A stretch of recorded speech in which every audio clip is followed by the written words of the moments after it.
The woman had been stranded at sea for 3 days and nights. On the brink of collapse, she suddenly realized she could survive a bit longer by eating some shellfish. But just as she reached for them, she glanced around nervously, sensing that danger was approaching. In a panic, she stuffed a shell into her mouth, only to find it was far too hard to bite through. She then picked up a sharp seashell and barely managed to scrape out some meat, but the overwhelming stench made it nearly impossible to swallow.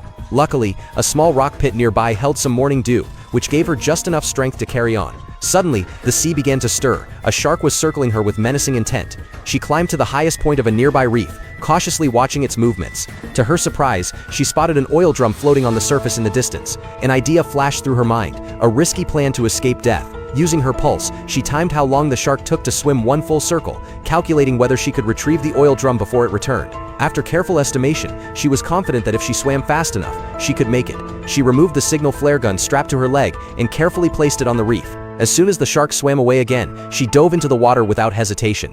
But the splash startled the shark, which charged at her with terrifying speed. She grabbed the oil drum and swam back with all her strength. By sheer luck and determination, she narrowly escaped the shark's deadly jaws. Now holding the oil drum, her eyes burned with determination. The tide had turned. She opened the drum, poured gasoline over a rope, then stuffed it back in, leaving part of the rope exposed as a fuse. To make sure everything was perfect, she double-checked her flare gun. Then came the most critical step, luring the shark with her own blood. But after several tries, she couldn't cut open her arm. Exhausted, she crawled over the other side of the reef, dug out a sharper shell, and slashed her thigh with it. Fighting through the searing pain, she dangled her wounded leg in the water. The agony made her cry out, but soon the blood mixed with the sea, and the shark came charging. Drawn by the scent, she gripped the flare gun tightly, ready for the attack, but the shark suddenly lunged at her from behind, causing her to fall into the water again. Thankfully, the reef was nearby. She quickly climbed back up, but the enraged shark was right behind her, its bloody jaws wide open.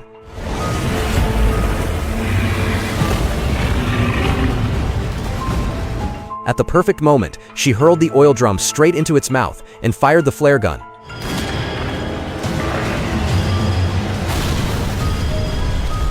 The massive blast threw her into the sea once more. The shark was blown to bits like it had been cooked alive. Having narrowly escaped death, the woman gasped for air, trembling from the adrenaline. At that moment, she spotted a ship in the distance. Overjoyed, she swam toward it with all her heart.